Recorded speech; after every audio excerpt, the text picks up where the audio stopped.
Welcome to Healthy Births, Happy Babies, where we share tips, tools, and stories grounded in natural childbirth and parenting principles, so that instead of feeling overwhelmed and confused during this exciting time in your life, you feel safe, supported, and empowered in your childbirth and parenting journey. And now, here's your host, Dr. Jay Warren.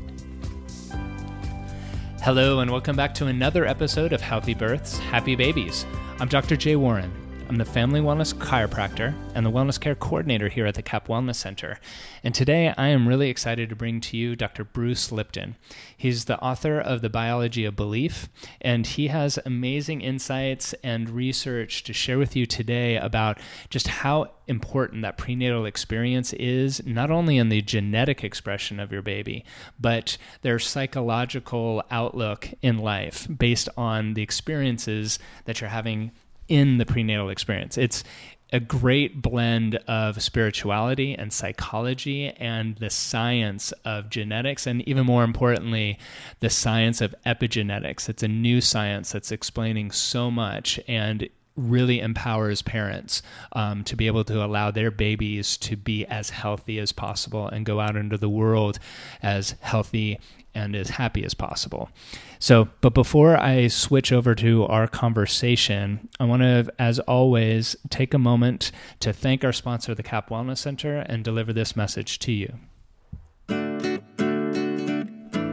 Hi, it's Dr. Jay, and one of the things I love about working at the CAP Wellness Center is being able to play a role in bringing a baby into the world that much more safely, much more naturally, and much more healthy.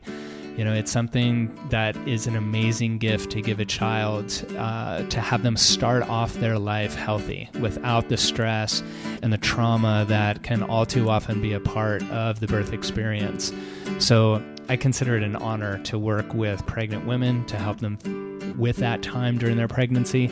And it is a privilege to be able to work with infants and help correct any distortions that might have happened through the birth process and allow them to start off their life healthy in alignment and in balance, so that a health challenge doesn't hold them back from being all that they can be in this world.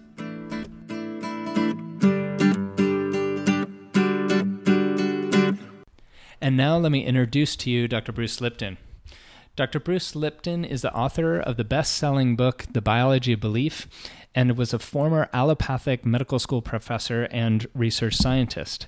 His pioneering research on cloned stem cells at the University of Wisconsin School of Medicine presaged the revolutionary field of epigenetics, the new science of how environment and perception control your genes. In recognition for his contributions to the field of embryology and human development, the Association of Prenatal and Perinatal Psychology and Health elected Dr. Lipton to their board of directors.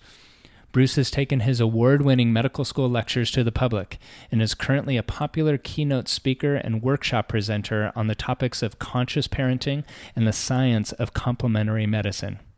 So with that, let me switch over to my conversation with Dr. Bruce Lipton.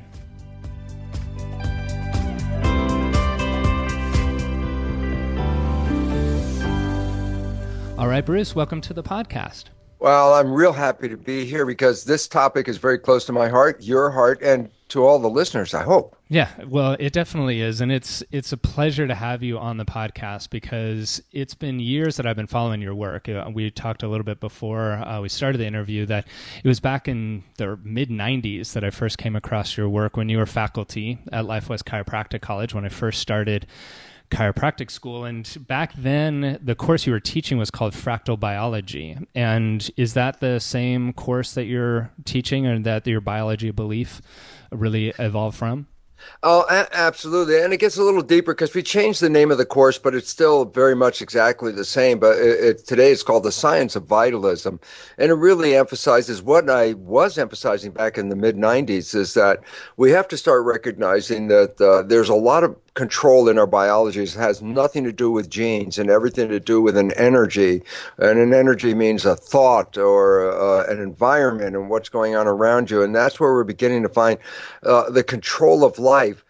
We always talk about in conventional schools, genes turn on and off and control life. Well, this is the biggest problem is that is a completely false statement in that genes are not able to turn themselves on and off. So every time anybody says a gene turned on or a gene turned off or a gene controls something, it's an error, because it turns out genes are just blueprints, like in an architect's office. So that if you go into an architect's office and let's say she's working on a blueprint, you lean over her shoulder and you say, hey, is your blueprint on or off? And then she'll look at you like you're crazy. It's like, it's a blueprint. There's no on and off. And then I go, precisely. And so the nature of it is that the environment, and as interpreted through our nervous system, is what ultimately controls our genetics and behavior. And this is so powerful, a new thought, for this reason. If we go to the conventional thinking, genes turn on and off and control your life, then you start to have to recognize, and you're more or less a victim of your heredity. You know, if there's cancer or diabetes or something running in your family, then you think, oh my God, I have the gene for this and I'm going to get it because the gene's going to give it to me. That's a very disempowering belief, because it says you're a victim. You have no control. And the new science, which sounds like the same as genetics, but it's a slightly different word, it's called epigenetics. And the significance about epigenetics, epi means above. So old story, the one that almost everybody in the world has learned, is genetic control by genes. The new science, which completely upends that entire consciousness, is called epigenetic control, and epi means above. So saying epigenetic control, the new science actually means control above the genes. And this is where we're beginning to find the environment, and our nervous system perceiving that environment is what controls our genes. And I say, well, what's relevant about that? And the answer is, well, we're the ones that, control the environment. We're the ones that can change our perception about the environment. And those are the things that control our genes. And then it's like, oh my God, then I'm not a victim. I'm actually a master of my genetics, because the way I respond to the world and my perceptions of the world are adjusting my genetics day by day, hour by hour, in fact. So this is very empowering. Except people, knowledge is power. And if you don't have this knowledge, then by definition, lack of knowledge is a lack of power. And that's where we find most of the people today. Right. And it's so empowering for parents to think that it wasn't just their job as far as parenting, as far as the health and really even the well-being of their child, stopped at the sperm and the egg level. Right. That's a big thinking mistake. Like, all right, I gave half my genes and hopefully my baby got the good ones. Well, that's the old belief system. And that's again that says, geez, how's this child going to turn out? As if it was like, oh, it's just like, a lottery. I think it's going to work. I think it's not going to work. Oh, it depends on the genes. It turns out that is completely false. The parents are the most profound influence on the fate of their child. And then when you really put that collectively together, then you really recognize that parents have the most profound influence on the fate of our civilization, because it's our children that are creating the world. And if we can understand that, we can get them off to a great start with great empowerment and great ability to control not just what they do inside their biology, but the life they create outside of that. So this new science is very, very critical for the evolution of the child and for the evolution of our planet. And that's what you talk about in your book, The Biology of Belief, about pregnancy being nature's Head Start program. That really it's that prenatal environment that's starting the kiddo off into the world. And there's a distinction about not just preparing the baby for the world as it is, but a distinction is it's really preparing the baby for the world as the mom perceives it. And that has to do with like the influencing. Can you talk a little bit more about that? Yeah. Well, look, we just talked about the fact that the new science of epigenetics is the science of how we adapt our genetics to conform to an environment. And the significance is that a child, as it's developing in the womb, is totally disconnected from the environment. So there's no feedback to the developing fetus as to what's going on in the world so that the child's genetics can be adjusted to conform. I mean, look, you could live in a world like at this moment in the States here is a peaceful world. Or you could be living in some other country with, like Syria or someplace like that, where there's a continuous war going on. I say, well, this is profoundly different environments, in that the children that are being developed or that are developing in these environments, by necessity, have to develop to survive in the environment. So nature says, look, I know the child is disconnected from the environment. It's in the womb right now, but it really is incumbent for that child to know what's going on in the world. It's going to be born into this world. So if it has some advanced knowledge of what's going on in the world, that advanced knowledge influences epigenetics. And that is the control of the genetics so that the developing child is prepared to immediately enter a world, whatever world that was created in, and get a head start to be prepared already. So I said, well, how does it do that? I said, well, the mother is actually nature's head start program for this reason. We've in the past restricted the mother's influence and development of the child to, well, nourishment, because what did we believe? Up until recently, we believed, well, genes are going to unfold and they're going to create the child, as you talked about. It's like the lottery. Geez, I hope the genes are good, and that's what we're thinking, and that is leaving it up to the genes. Well, if the fate and development of the child is up to the genes, then you say, well, what's the role of the mother? And then we're left with, well, the mother provides nourishment. And that's why the main emphasis in parenting for the longest time was, well, make sure the mother has a good nutritious diet, that she takes vitamins and supplements, that she exercises. All of this is to create a healthy internal environment. Excuse me. The fact is this: that was when we thought genetics were in control. Now we know that the immediate environment of the developing embryo, the fluid in which the embryo is living, the blood that is nourishing that child, contains more than nourishment. Blood has more than nourishment in it. Yeah, blood has hormones, emotional chemicals, growth factors, neurological regulators. These are elements of blood. And I said, well, in the old days, it was irrelevant. Why? All you had to do was just nourish the child, because the child's genetics were inherently by themselves going to unfold and create the child. Today's science of epigenetics says, no, the environment that this fetus is growing in is influencing the genetics of the child. I said, yeah, but we talked about the nutrition. I go, yeah, but nutrition is not the only thing in that blood environment. As I mentioned, all these regulatory chemicals are in there as well. So all of a sudden it says, oh, the mother is not just providing nutrition.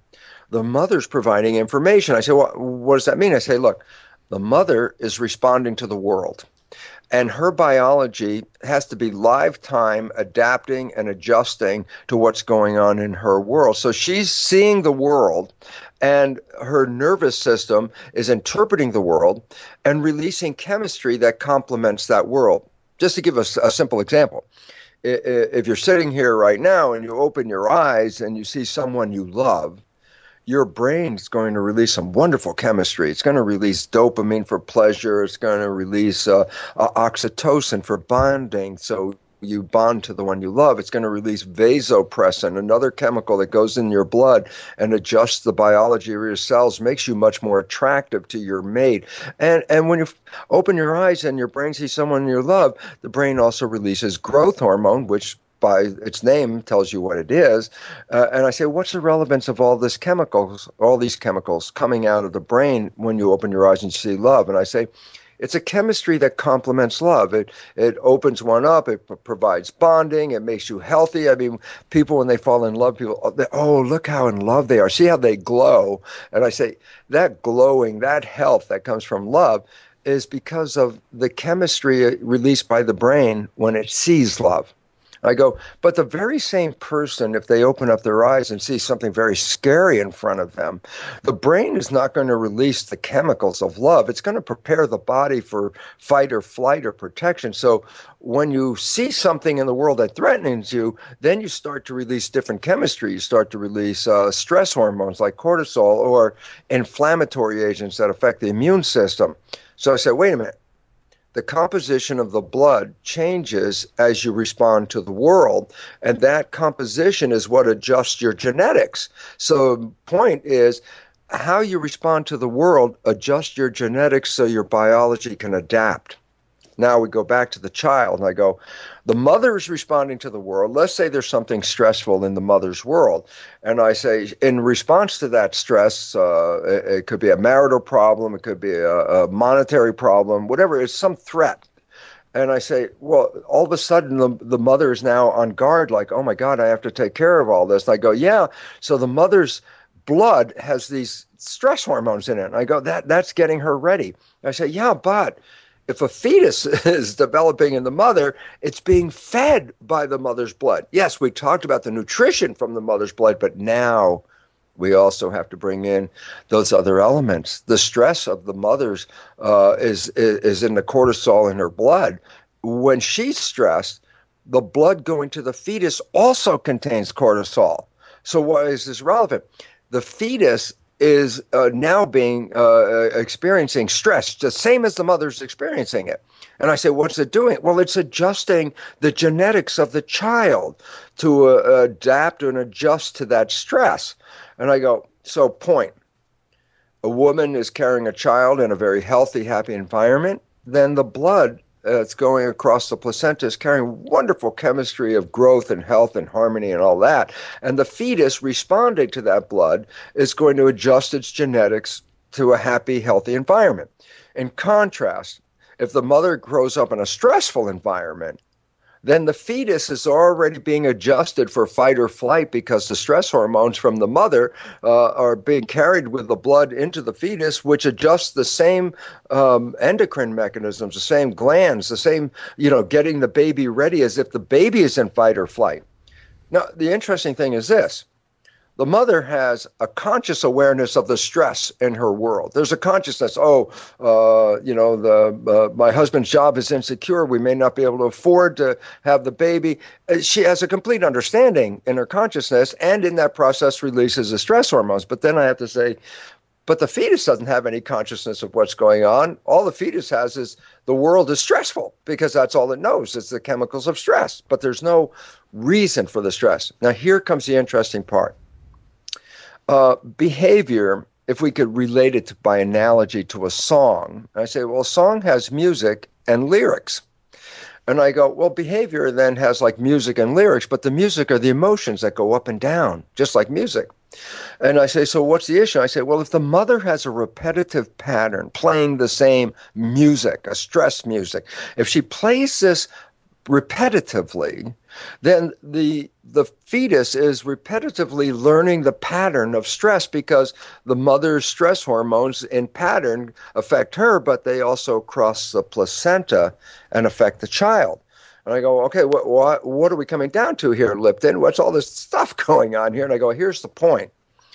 That if the mother is raising a child and she has one, minor shocking incident, that stress at that moment crosses the placenta. It's just a momentary thing. So it's not a real learning process. But if the mother is chronically in stress, then the fetus is chronically seeing a pattern and it's learning a pattern. So I say, well, what's the child learning? I say, it doesn't learn the details of the stress. It's just learning the emotional wave of the stress. It learns the stress response chemically, the stress hormones, but it doesn't know what's going on. So basically, what is the child learning in utero while it's developing? Patterns of behavior that are correlated with patterns of emotional chemistry that the mother's experienced, which is a pattern of her life. So when there's a pattern of these chemicals coming across, they change the genetic activity of the cell and change the expression of the child. And as a result, the genetics of the child are altered via epigenetics. And I said, well, wait a minute. the mother is not just nourishing the child. I say, no, the mother is setting the epigenetic readout of the child, the environmental adjustment of the genes, so that the child is adapting to the environment without even knowing about it yet. The child learns the music, but doesn't have the lyrics. And then I say, well, why is that relevant? I say, now the child is born. Guess what? It has a behavior pattern. It's like singing, or not singing, it's humming the music. But what it will do is create the lyrics in its life to complement the music. And I said, oh, then what's happening is, as the mother is responding to the world, she's adjusting the behavior pattern. So the child is learning a repetitive pattern, and that's the chronic thing versus just an incident that happens every now and then. That the chronic pattern is chemistry of emotions and stress hormones or whatever coming across the placenta with the blood of the mother, adjusting the genetics so that the child is a replica of what the mother's biology is doing. So when the child is born, it's pre-adapted. And then I go, oh my geez, then the mother, and we have to recognize this, it's not just the mother, it's the father, because if the father messes up, it totally influences the chemistry of the mother's blood. So the mother and father are creating an environment. And I say, and here's the conclusion, the parents are genetic engineers.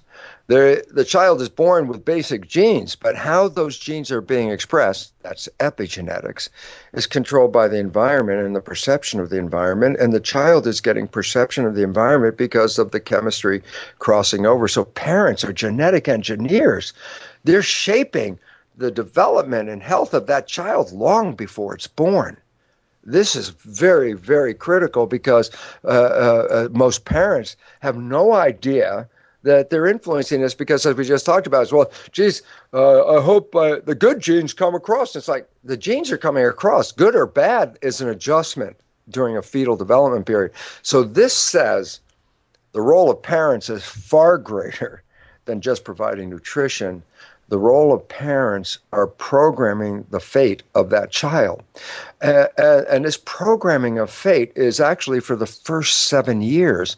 First in utero, so the last trimester of pregnancy, the child is being programmed by the composition of the blood that's crossing into the placenta. But the programming continues even after the child is born by the connection between the parent and the child. And it's interesting because a lot of people are familiar with a movie called The Matrix. And the movie of The Matrix says, oh, we've all been programmed.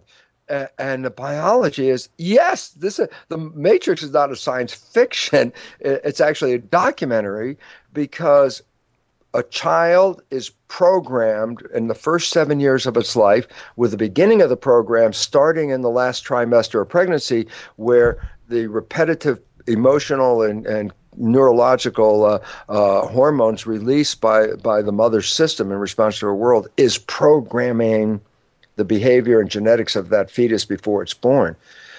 So to me, the most important thing is we have to recognize that parenting is a lot more serious than a lot of people think. Oh, I'll just have the child and I'll bring it over to the nanny, and the nanny will take care of it, and then I'll take it home, and the genes are controlling everything. And I go, no, you are altering and developing the genetic profile of this child, especially in utero, and then for the next 6 or 7 years after the child is born. And just to let people know, this is not new science. It's 400 years old, this knowledge. The Jesuits, for 400 years, have boasted by saying, give me a child until it's 7 and I will show you the man. That's a biblical phrase from 400 years. And I go, what's the relevance? And I say, they already knew 400 years ago that the first 7 years is programming, and that whatever this programming is, it will determine the fate of that person as an adult. That is a true science today with a scientific understanding, but the awareness of this is over 400 years. But it's been lost from our parenting skills today. I guess somewhere along the line after Dr. Spock, nobody really updated the manual Right.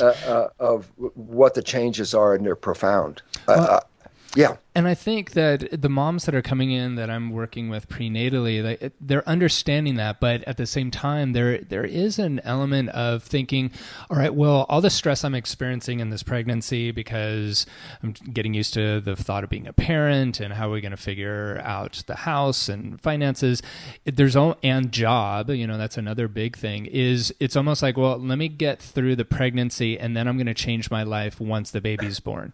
I'll throttle down on my work.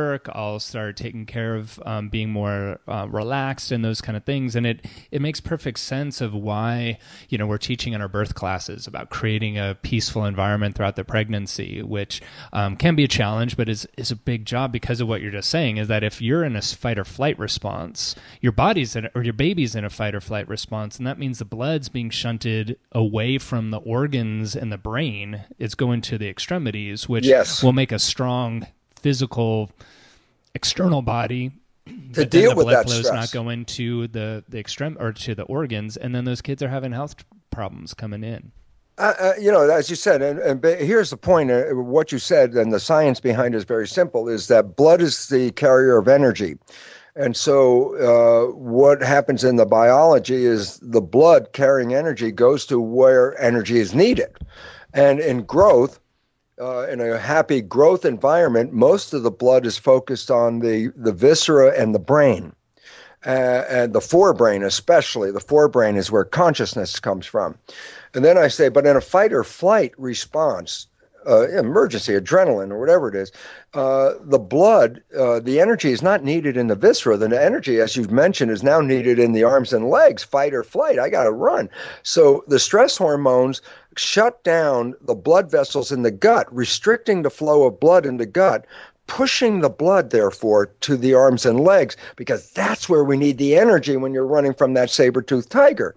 Well, the problem is the viscera is growth, and the arms and legs, in this case, are protection. And so when you're in growth, the blood is nourishing the viscera, and all the organs are facilitating the maintenance and growth of the body and taking care of the oxygen and the blood filtering, and all those things are keeping the system running smoothly. But the moment you're in stress, the adrenal hormones release the adrenal hormones released in a site of stress, such as cortisol, are the ones that close down the blood vessels in the gut at the moment of fear. Actually, a lot of people even experience that. It's called the butterflies in the stomach. When something starts to go wrong and all of a sudden you feel queasy, what's queasy is the blood vessels in the gut start closing down, and then the blood is being, preferentially pushed to the arms and legs, because that's where I'm fight or flight. That's what I'm going to use. I go, well, then when you're in protection, you stop growth, because you can't put blood in both places. I go, yeah.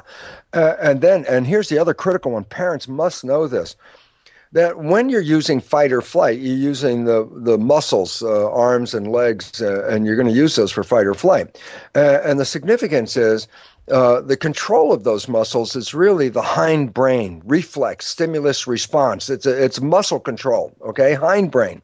Forebrain is consciousness, intelligence, reasoning, and logic. And I tell you, look, the moment you start running from a saber-toothed tiger, it's not time to be thinking. It's not right. time for consciousness to go, oh, you think I should run? It's like, no. Here's what happens. The blood goes to the hindbrain, which controls muscles. The bigger hindbrain, the more control over the muscles. So here's the point. A fetus is developing in a mother. The mother lives in a healthy environment. The hormones going across the blood into the placenta are encouraging health, blood flow in the viscera, and blood flow in the forebrain, so that the child's growth is being taken care of by the organs that are supporting that, and the brain is developing consciousness, because in a peaceful environment, we use thinking and consciousness. And I go, but the moment the mother is scared, a threat, the stress hormones come in, and here are the two things they do. As I mentioned, they shut down the blood vessels in the gut. They squeeze them shut. Butterflies in the stomach. Squeeze them shut, and that pushes the blood to the arms and legs. And then I say, yes, and the same hormones in the brain shut down the blood vessels in the forebrain consciousness, and that pushes the blood preferentially to the hindbrain, which is reflexes, not thinking. I go, oh, add one last thing, and then the picture is like, oh, and the last thing is simple. Blood as a source of energy is a source of growth. If I put blood into the viscera, I increase the growth of my visceral organs. If I put blood into my arms and legs, I increase the musculature of my arms and legs. If I increase the blood in the forebrain, I increase intelligence. But if I increase the blood in the hindbrain, I increase the ability of motor reflexes. I go, okay, conclusion, simple. When a woman's in a healthy environment, she's providing the chemistry and support hormones for the fetus's internal organs and forebrain. When the mother's in a threatening environment, she's providing resources to the muscles and to the hindbrain. And I say, well, what's the difference? I say, well, the one growing up in a stressful environment, that's a street fighter. That's got big muscles and great reflexes, hindbrain to hold it together. And I go, street fighter. And I say, and a child growing up in the other one is a healthy individual with a well-developed intelligence and consciousness to it because the forebrain. And I go, it is now recognized, this is very serious, that in a completely stressed out environment, the shunting of the blood, where the blood vessels in the forebrain are squeezed and the blood is going to the hindbrain to make that motor response, it can shut down the intelligence of a child up to 50%. In other words, two genetically identical kids, and one in a happy, healthy environment and one in a completely stressed out environment are going to have totally different genetics. The healthy environment is going to be 50% smarter kid. The stressed out environment, well, it's not going to be as smart, but boy, it's going to be able to defend itself so that if a child grows up in Syria, having good muscles and reflexes and everything, is going to be essential to stay alive in a war-torn area, as a kid who grows up in Ohio, who doesn't need that biology because the peace part offers them to be more intelligent. So the issue is this, is that when a parent is stressed, they are compromising the health of that child and altering the genetics to make a very strong child, which is very important if you live in a war zone, but it is counterproductive if you live in a peaceful zone, because now that child has been intellectually compromised because the stress hormones have reduced the intelligence of that child. And it goes back to that analogy you used about the music and then the lyrics coming in later, is that if the baby's coming into the world hearing a stressful song, then they're going to create lyrics, their own lyrics in the world of the world is stressful, because they're matching that. And I say that all the time to my patients when they're coming in, and that in my exam doing computerized scans of their nervous system, and it shows how much stress is being stored in their bodies. And I try to link that with the stressed mind that they're feeling, or the anxiety, because if the physiology is sending signals up to the brain that I'm stressed, and there's saber-toothed tigers around here all over the place, then the mind then tries to match that. So, okay, where is that stress? And it looks for saber-toothed tigers, but we don't have saber-toothed tigers anymore, right? We have traffic, and we have bills, and we have Fox News, and crazy things in the world. Yeah. And then it tries to match it, and then that's where the anxiety is produced. So if we can de-stress the external environment, de-stress the internal environment, then the mind is going to be able to show up and be in the space of intelligence and wisdom and empathy rather than in a fight or flight and protection. Absolutely. This is so very critical. But people have to understand that we have a healthcare crisis in our world today. And I say, well, it must be all those diseases. And I go, yeah, okay. And I say, yeah, but what are the causes of those diseases? And almost all the time we immediately go back and say, the genes, there's something wrong with the genetics there. And so let me give you a fact of science. Genes are responsible for less than 1% of disease. That's a fact of science. And I go, well, then where's all the rest of the disease coming from? And the answer, at least up to 90% of disease, the American Psychological Association has come up with this number, 90% of disease is connected to stress. And you go, well, why would nature, create such a weak point for us that stress could cause all this disease? And the answer was, look, as we've talked about, when the stress response was developing, the stress that we had was periodic. A saber-toothed tiger shows up. B, I run and get away from it. And now the stress is gone. No more stress anymore. So stress was initially only used for moments of run like hell. Then, as we evolved in today's world, as you mentioned, Jay, the stresses are 24/7, 365. Stress is everywhere. So the biology was never developed to have persistent stress. It was only developed for very short pieces of stress. So shutting down the biology for a moment or two as you're running from the saber-toothed tiger is not the same as shutting down the biology in a chronic stress world that we live in 24/7. And this is why the illnesses are coming about. And if we stress the child in its development and provide it with stressful behaviors because of that, repetitive programming, then we've already challenged the health of that child even before it's born. Because once it starts engaging in stress, it will immediately debilitate itself because chronic stress is where the problem comes from. Right.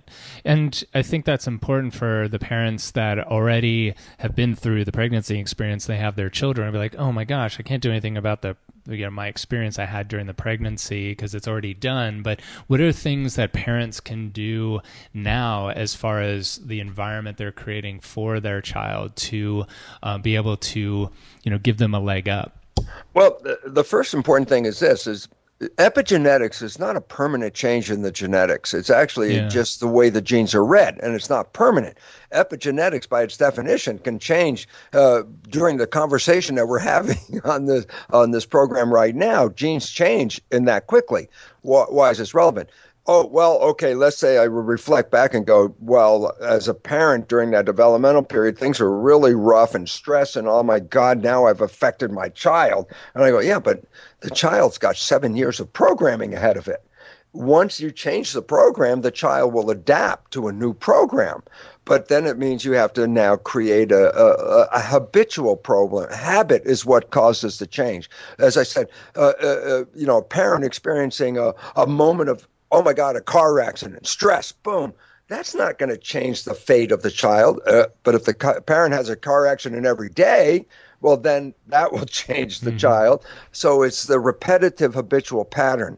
So if you want to change the fate of the child, you've got 7 years in which you can create new habits for yourself, because the child is always reading the parent's behavior to adjust its own. I love this example because I try to get parents to see how simple it is. I say, how a child responds to the world in the first 7 years is really predicated on how the parent is responding to the child's world. Simple. Child's on a swing set as a kid and falls off the swing and now is on the ground. That young child, the first thing it's going to do is look at the parent's face. Yes. and if the parent is like, oh, shock, then the child's immediate response is to compliment that, and then it will cry like hell. And I go, yeah, but same situation. The child falls off the swing and looks at the parent. The parent says, that's okay, get up, dust yourself off, get back on the swing. Then the child gets up, dusts himself off, and back on the swing again.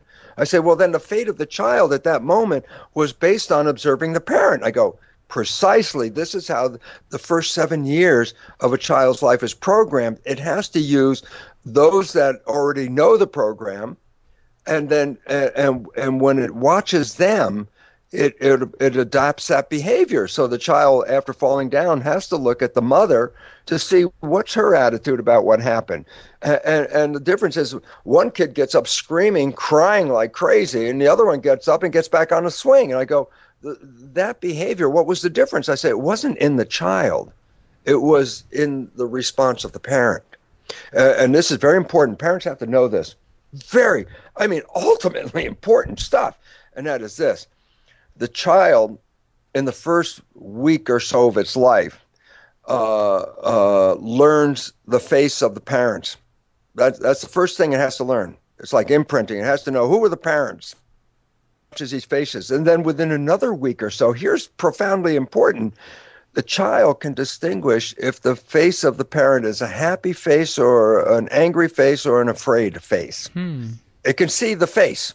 The eyes, when you change, when you get stressed, your pupils change, okay? You know what? They've watched infants and recorded it, that the pupils of the infant will change exactly with the pupils of the parent. Wow. It's so keyed in, watching the face. And why is it relevant? And this is why parents have to know this, is that the first thing is, who are the parents? I know the faces. Second thing is, I can tell if the parent is happy or the parent is afraid, in stress or not stress. That's what the child can see, the faces. And I say, why is it relevant? And this is what parents fail to understand.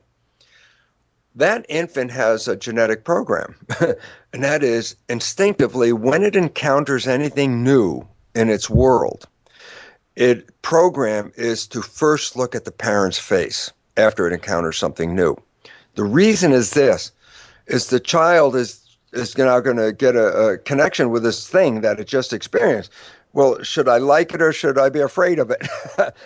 And the answer is based on looking back at the parent's face.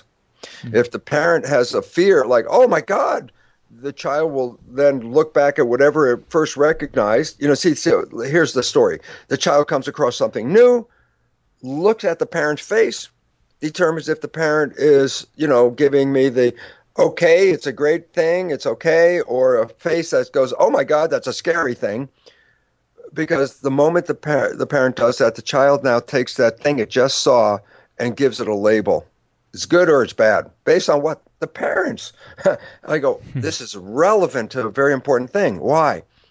If parents don't recognize that this infant is looking for key to its world by looking at your face, and you're not paying attention, then the child has a problem, because now it says, well, what is this new thing? Is it good or bad? It has no recognition of what it's all about. Now it's going to probably have to learn by itself whether it's good or bad. But parents don't recognize. A child has to know about the world that it's lived in. It's new to the world, has no understanding of the world. So how does it know anything? And the answer is, every time something new is experienced, by definition, the child will look for a reference in the face of the parents. And this is a major part of the programming, because if you knew this, then the learning phase, the curve of that child is very fast. You can immediately learn, this is good, this is bad, don't do this, that, but if there's no response from the parent, then now things are a much harder learning curve, and usually by, oops, don't do that. Yeah, right. And I have a 2.5-year-old, and I've even noticed as a toddler that it's not even just consciously him taking in our perception of what's going on. Like, there's been times where, we've been stressed about something and having a conversation in a different room, and like Nico's behavior will change. He'll be a little more stressed as well, and you spoke about that as far as like brainwave patterns and how I think you said something, the first 6 years of a child's life are spent in a hypnotic trance, just absorbing so much. Yeah, the brain state is hypnosis. Why? Simple point. Imagine a child could speak the moment it's born. I go, okay, the child's coming out of the birth canal. Everybody's excited. And the father, as the baby's coming out, says to the baby, tell us something. And the baby's just coming out of the birth canal, looks around and goes, I don't know anything. I just got here. And why is it relevant? You can't be conscious if you don't have anything to be conscious of. My analogy that I use in a lecture is simply this. You go to the Apple store, you buy an iPod, and the iPod has the front screen is called the touch screen, where you can create a playlist and adjust the volume, and you could do all the adjustments. And I say you get a brand new iPod, you take it out of the box, and you push play on the touch screen, and nothing happens. And then, of course, that bright little 5-year-old sitting next to you looks up and goes, gee, mister, you can't play the music unless you download the music first. And I go, this is the point about the child's brain. Consciousness begins at 7 because the first 7 years I have to download data. How do I respond? How am I a member of a family? What are the rules? What are the rules of being a member of a family? What are the rules of being a member of a community and a culture? How does a child learn thousands of rules if you think about it? And I say, oh, nature, as we just talked about, created the first 7 years where the brain is in a state of hypnosis and records other people's behavior. And that's where the behavior comes from to become a member of a family and a culture and a community and to behave in general by observing other people's behavior. So the fundamental programs in our mind and a child's mind, because we were that child, the fundamental programs of behavior were not going through our conscious mind. They were just being directly downloaded by a child by observing other people, the mother, the father, the siblings, etc. Point. The fundamental behaviors in the subconscious mind of everyone, including each of us, the fundamental behaviors were downloaded from observing others. So the behaviors that are in our subconscious mind fundamentally don't represent what we would want to do, what you personally would like to be and do all that. They're other people's behavior, your dad's behavior, your mom's behavior, and the relevance about that. Then in our subconscious minds, the fundamental behavioral programs of how to be a member of a family, community, and a world came from observing other people. And if they had a very bad program, and we download it, then we have a bad program. Yes. And then we say, well, I can tell you what's the relevance of a bad program? Here's how relevant it is. They looked at the fate of children adopted into families where there was cancer running in the family. And what they found was this, that the adopted child would get the same family cancer as any of the other siblings, but then you have to recognize the adopted child came from totally different genetics. Mm-hmm. And now we recognize that less than 10% of cancer has anything to do with heredity. And obviously that means the rest of it came from environment. And the significance about this is that if we don't respond to the world appropriately and we stress ourselves, that's 90% of illness, including cancer, then the relevance is that if we get behaviors in our subconscious mind that are not in harmony with us, and we play those behaviors, then we're going to get a response associated with those behaviors. So cardiovascular disease, diabetes, even Alzheimer's, cancer are now found to be the consequence of behavioral programs that are dysfunctional.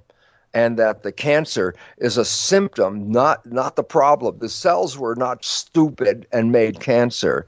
The cells were responding to a program, and epigenetics, where environment and perception are controlling the genes, becomes the primary cause of cancer.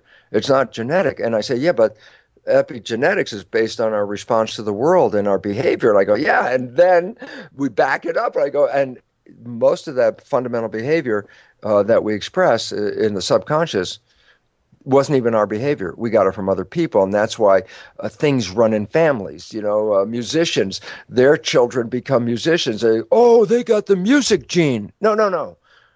They grew up in an environment where music was emphasized. So one of the primary downloads into the subconscious was how to be a musician without them even practicing, more or less. They become a musician. Rich Dad, Poor Dad is a very famous book that says people in poor families will grow up and tend to remain poor, while people who grew up in a rich family will stay rich even if they're stupid. And what was the point? It was the programming of the family that determined the fate of those individuals. And this is true for every one of us at this moment, right now, because most of our behavior is actually 95%, big number. 95% of our behavior on a day-by-day basis, even now as adults, 95% of our behavior comes from the programs in the subconscious. This is a scientific fact. And the reason why is the conscious mind can drive the vehicle. The conscious mind can run the nervous system and create the world that we want. But the conscious mind can think. And the moment it's thinking, it's not paying attention. because the thoughts are in the head. You have to go in your head to think. And so whatever you're doing at that moment of thinking, by default, is now run by the subconscious programs. And I go, well, yeah, but 95% of the day we're thinking, and that means 95% of the day our lives are run by programs in the subconscious. And then I go, yeah, and basically those are the programs we got from other people. So we're not living our lives 95% of the day. And if we got bad programming, that means even if today I have great ideas in my head to be healthy, that's a 5% of the day conscious mind idea of health. But 95% of my day is, unfortunately, because I'm thinking, is being driven by the programs that I got from my parents and my family. And that's why cancers run in family, diabetes runs in families, cardiovascular disease runs in families. We've always said they were running in families because of genetics. Now we find, no, it wasn't the genes. It was the programming. It's epigenetics. It's so important because so many people believe they're running their lives with their conscious mind, which is wishes and desires. And I go, 5% of the day, that's true. And just to give you a story I give in my lecture, Jay, that most people get, and I go, that's why I tell the stories, because they get it. I go, probably you had a friend that you knew your friend's behavior very, very well. And in this particular case, you know your friend's parent. And one day you recognize that your friend shares some of the same behavior as their parent. Now, of course, this excites you, so you can't wait to tell your friend. So you go, hey, Bill, you're just like your dad. And I say, yes, already. You back away from Bill, who goes totally ballistic and goes, how can you compare me to my dad? Most people already laugh because they know that. And I go, let me tell you, this is one of the most profound stories in the entire world, that little simple story. And I go, what's profound? I go, everybody else can see that Bill behaves like his dad. The only one who doesn't see it is Bill. I say, oh, I can explain that very simply. A, Bill got the behavior by downloading his dad's behavior by observing him in the first 7 years when his brain was in a state of hypnosis and acquired his dad's behavior in his subconscious. And I go, yeah, but how come he's playing it? And I say, because his conscious mind is in thought 95% of the day, which then by default shifts to the subconscious program. Yeah, but why doesn't he see it? And the answer then becomes important is because if his conscious mind is thinking, then his conscious mind is not observing by definition. So that 95% of the behavior that we use every day is coming from the subconscious program. Most of it totally unobserved by us. And I go, relevance? Well, if you have good programs, rich dad, you got good programs, then you're going to express the quality of that. But if you got bad programs that undermine you and challenge your health issues, such as stress issues that can lead to cancer, and you have that program built into you and you don't see it 95% of the day as it's working, then you end up with a cancer going, how the heck did I get that? And the answer was, it was pre-programmed and subconscious behavior that you didn't see, that you were sabotaging yourself with. And the reason you didn't see it is because it was only playing when you were thinking, and therefore you did not see it. But it's a fact of science. 95% of our behavior is coming from the program. And I say, and where did these programs come from? They were downloaded by the child in the first 7 years by simply observing the mother, the father, the siblings, and the community around him. And therefore, the child's fate is pretty much determined because of that first 7 years of programming. I go, yep, and remember what the Jesuits said? Give me a child until it's 7 and I will show you the man. Yes, that first 7 years of programming will determine the fate of that child. And then I'm going to say, oh no, does that mean that's forever? I've got this thing. And I go, no, remember, epigenetics changes the genetics based on how we respond to the environment. So just, to not close it out and say, oh, you're doomed because you grew up in this family. I could say, no. If you recognize the behavior, you can rewrite it because epigenetics allows you to change the behavior, and therefore we can free ourselves from any kind of behavior that has been limiting in the past. We can change that. Right. And that goes back to that kind of updated blueprint idea that we talked about at the very beginning of our conversation around, instead of just genes being a blueprint, the house is made and then it's static. It's new plans can be added in at all times. It takes time to deconstruct and reconstruct in the same way a remodeling a part of your house would take time, but it can be done knowing this new information. Oh, absolutely, it can be done. And the biggest problem we've had in changing the program is that there's always been the belief that the mind is a singularity, the mind. And I go, no, that's the biggest problem. There are two minds, and they're interdependent. The significance is each mind has a different function, and each mind learns in a different way. And when we didn't know that, and we just said one mind, then you figure, well, if the two minds are, let's put it this way, the conscious mind and the subconscious mind. Subconscious mind is programs, habits. Push the button, play the habit. It's a habit. The conscious mind is creative. The conscious mind, being creative, has your wishes, your desires, what you want from your life. That's what I want. I'm going to use my conscious mind. I'm going to create this life that I want. And I go, yeah, but unfortunately, 95% of the average person's day is not coming from the creative mind, it's coming from the habit mind. I say, oh, that was the one that was programmed, especially during the first 7 years by being in hypnosis. But after 7, you learn new habits. How to drive a car. You learn that by what? Repetition. So the first 7 years, you download behavior by hypnosis. After age 7, you can change the behavior, but you do it by creating a new habit, repetitive behavior. How you learn something is you repeat it. So here's the point. Conscious mind is creative, can learn from listening to our conversation right now. Conscious mind being creative can watch a video, read a self-help book.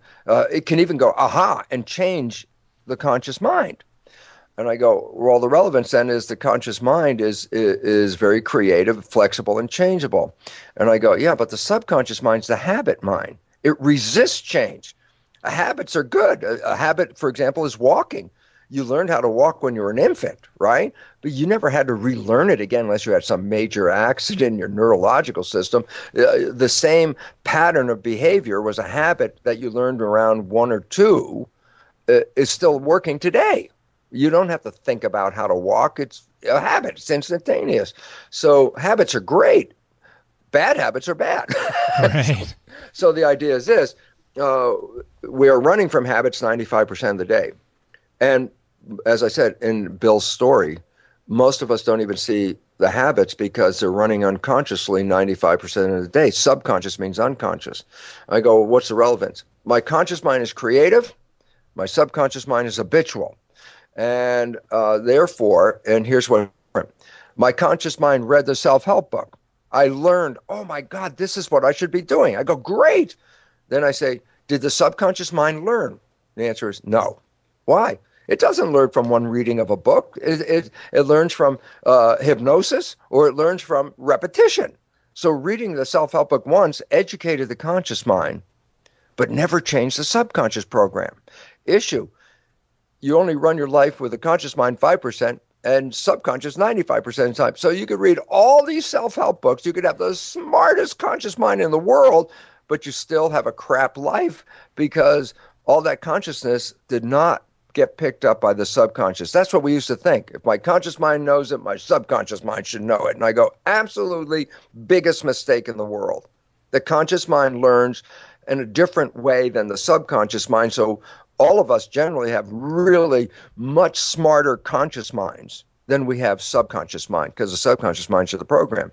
But we don't operate from that conscious mind. So that self-help book was really cool, except it's not going to change your life unless you actually go back in and change the subconscious. And I say, well, the issue was, how do you change the subconscious? I say, well, how does it learn? I say, oh, A, hypnosis, B, repetition. And now C, I have to add this because it's very critical, and this is what parents need to know the most, and that is there are new ways to rapidly rewrite subconscious programs. And I use the word rapidly as compared to conventional hypnosis processes or habituation processes, which takes days or weeks to engage. These new modalities called collectively energy psychology, you can rewrite a subconscious behavior in a matter of minutes.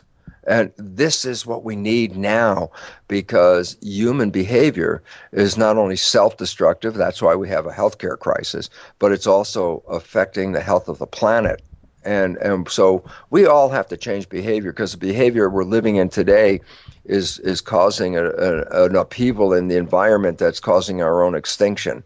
And this is not like 1,000 years from now. It's like within 100 years from now, unless we change behavior. So the issue is this, if I could summarize it in this sense, Jay, is that our behavior is 95% controlled by the subconscious programs. That the subconscious programs primarily were downloaded by observing others, so they don't represent who we are. And that if these programs are negative, they unconsciously will sabotage us. And this is what leads to, how come I go out in the morning with great wishes and desires, and then I come home at night, defeated? And I go, well, the problem is when we look at it that way, it's like, oh, I went forward with great wishes and desires, and for some reason the universe is not supporting me, and therefore I'm a victim of something.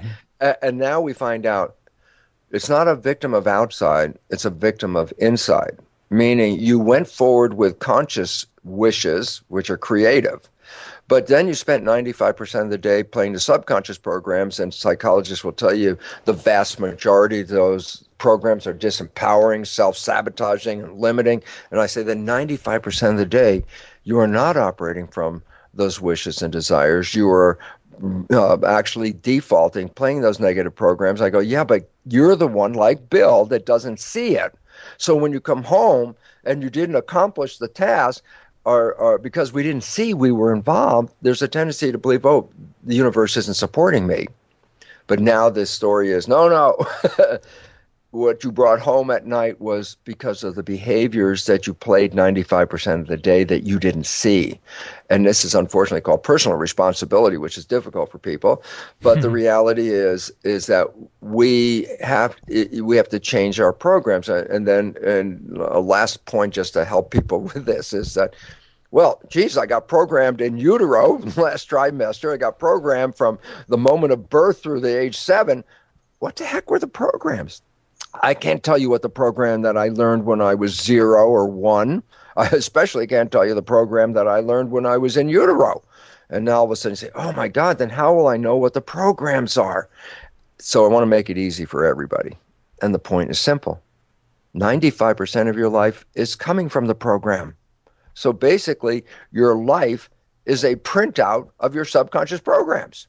Point. The things you like and that you want in your life that come into your life, if they're there because you have a program to acknowledge that. But in contrast, the things that you work hard to make happen, the things you put a lot of effort into to make happen, you struggle over because I want this. Why are you working so hard? And the answer inevitably is your programs don't support that conclusion. So your efforts are not trying to make the universe give you what you want. Your efforts are trying to override the negative programs that you have in your system. You're fighting yourself. You're not fighting an outside world. And it was invisible because the invisible programs operating 95% of the day from the subconscious are the expression of your life. So save a lot of time. You don't need to go to a shrink. Just look at your life and say, where am I finding it where I have to struggle to make something happen? And I can assure you almost inevitably it's a reflection of a subconscious program of limitation. And all of a sudden it's that now your life is easier because now you know what you want to change. Right. Well, I mean, this conversation definitely expanded the whole role of parenting, didn't it? Well, a little different in prenatal vitamins and making sure you walk during your pregnancy. This is so critical, and people have to learn this, because the fate not of just their own child, this is what we started with, is not just the fate of your own child, because your child is going to contribute to the evolution of our planet by joining all the other children. Yes. And therefore, if we want to change the world, we got to start with the parenting, because that's where it all came from. Right. Well, Bruce, tell our listeners that are inspired by the work you're doing and all these concepts that we talked about, how they can learn more about it and get your books. Well, the simplest thing is go to the website, brucelipton.com, And it's really cool because there's so much downloadable free information on that site, as well as information about books and videos. But there's a lot right off the site that you can get a lot of this information that we're talking about.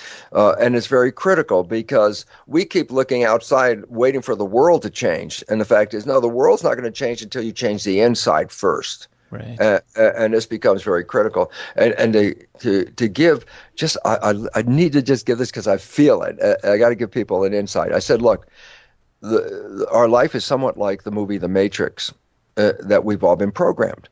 And in the movie, they say there's a blue pill. If you take the blue pill, you wake up in the morning and you're back in the program. Life is exactly the way it's always been. But then they say if you take the red pill, you get out of the program. And it's interesting because they don't really say, what is the consequence of getting out of the program? And the answer is simply this. If you've ever fallen in love and your life may have been crap right up until you met this special person, and all of a sudden you meet this person, and 24 hours later it's like, oh, it's heaven on earth. Oh my God, I'm so healthy and happy. I'm glowing. I'm in love and life is beautiful. I even have the same stupid job, but it's not a stupid job today. Everything is so great because I'm in love. And I go, wow. So when you're in love, you essentially, for that very beginning, that really hot period of falling in love, I refer to the honeymoon. And I go, the honeymoon effect in this is that you created health and harmony and a vibrancy and a joy of life, and life is beautiful and it's heaven on earth. And then later, unfortunately, life just goes back to the way it was. I now give you a scientific understanding, and that is this, that science has found that when you fall in love, like we just talked about, you remember I said the typical day we're 5% in the creative mind and 95% of the day from the habits. Science has recognized that when you fall in love, like we just talked about, 90% or more of the day is now controlled by the conscious mind and only a small percent from the habit. Relevance? If the conscious mind is you, your wishes and desires, and now you're in charge of controlling it because 90% or more is coming from the conscious mind, then you are creating. And I said, what'd you create? Heaven on earth. Wow. And I go, how'd you do that? Because science has recognized during that period, you don't default to the subconscious. You stay mindful. You stay conscious. And when you're not playing the programs, what did you create? Heaven. And that was called the honeymoon. And then you say, well, why did the honeymoon go away? And the answer is because inevitably, I don't care how much you're in love, you still have a job and you have chores and you have things you have to do, and you start thinking. And the moment you start thinking, then the percentage of your life starts more becoming the default subconscious that didn't play when you fell in love. When you fell in love, you stayed conscious, mindful. But the moment you start thinking, you start bringing in those bad behaviors that didn't play, the ones that you got from other people. And those bad behaviors are what disrupt the honeymoon. And then life, you can still be in love, but that joy, the juiciness, the excitement, the heaven on earth experience sort of fades. It's sort of like, oh, you've taken the blue pill and you're back again in the regular world. And I say, well, so what was the honeymoon all about? Which was you created heaven on earth. I say, because it's the first time you created without the subconscious default. And the moment you created with a conscious mind, you consciously created heaven. And so it really is an important reflection that says, how effective are these programs? I say, when you stop playing the program, you created heaven on earth. When you and when you resort back to the program again, it goes back to the same world it was before you met that person. Wow. Well, Bruce, thank you so much for your wisdom today. I mean, there's so much information here that I think is really going to make a difference for the parents listening. I have always respected your work. I've learned so much for it. It helps me with the patients that I'm working with on a day-to-day basis. So I just wanted to extend that appreciation to you just now and again for sharing here today. Well, I want to thank you for this opportunity, and especially, though, really want to thank the people listening to this, because not only can they change their lives, which is really the great reward of it all. I have a book called The Honeymoon Effect, which actually describes all of this. But the relevance is when you change your life as a parent, you then change the life of your child, which then changes the life of everyone on this planet as a community when that child participates. So I'm very excited to give this opportunity to people to take back their power and change the world in which we live by putting better programs in there. Fantastic. Thank you so much. You're welcome. Thank you, Jay. Thank you for joining us today. For more information about this episode and other natural childbirth and parenting topics, please visit us at capwellnesscenter.com or message us on our Facebook page with any questions you might have. We here at the Cap Wellness Center look forward to helping you and your family be as happy and healthy as you can be.